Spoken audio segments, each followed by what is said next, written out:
was located or 17 miles southeast of Wakaya. Another severe thunderstorm was located near combined loss. The severe thunderstorms were moving at 40 miles an hour.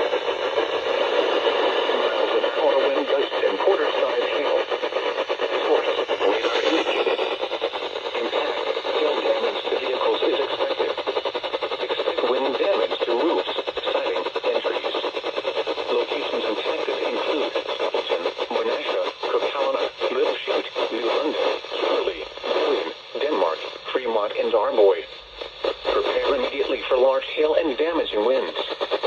People outside should move immediately to shelter inside a strong building. Stay away from windows.